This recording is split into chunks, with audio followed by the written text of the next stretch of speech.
AFC অনূর্ধ্ব-16 women's Asian কাপে 2019 সালে মুখোমুখি হয়েছিল বাংলাদেশ ও অস্ট্রেলিয়া। যেই ম্যাচে বাংলাদেশ 2-2 গোলে ড্র করেছিল শক্তিশালী অস্ট্রেলিয়ার বিপক্ষে।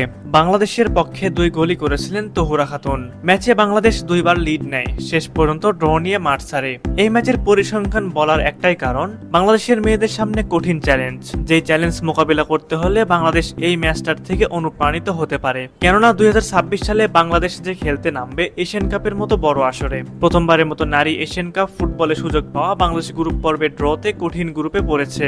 বাংলাদেশের মেয়েরা গ্রুপের সঙ্গী হিসেবে পেয়েছে ডিফেন্ডিং চ্যাম্পিয়ন চীন, উত্তর কোরিয়া ও উজবেকিস্তানকে। 3 দলই র্যাঙ্কিং এ বাংলাদেশের চেয়ে ঢের এগিয়ে। 2026 সালের 1 থেকে 23 মার্চ অস্ট্রেলিয়ায় অনুষ্ঠিত হতে যাচ্ছে নারী এশিয়ান কাপ ফুটবলের এবারের আসর। গত মঙ্গলবার সিডনির বিখ্যাত হারবার ফ্রন্টে অনুষ্ঠিত হয়েছে প্রতিযোগিতার জমকালো ড্র।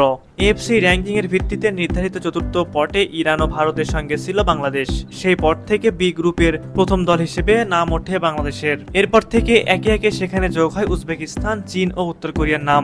শেষ অনেক বছর ধরেই বয়সভিত্তিক পর্যায়ের বেশ সফল বাংলাদেশ ফুটবল। পুরুষদের চেয়ে অবশ্য নারীদের সাফল্যটাই ছিল বেশি। তবে 2025 সালে নারী ফুটবল দল যে উচ্চতায় নিয়ে গেছে নিজেদের, তা নারী ফুটবল অঙ্গনে বাংলাদেশের জন্য অভূতপূর্ব তো বটেই। পুরুষদের ফুটবলও এমন অর্জন ছুঁতে পারেনি বহুদিন ধরে।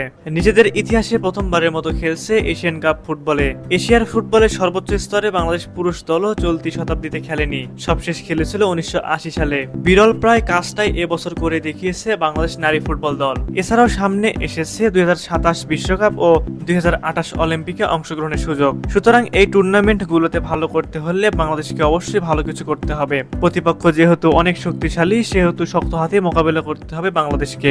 বড় দলগুলোর বিপক্ষে কাউন্টার অ্যাটাক খুবই গুরুত্বপূর্ণ।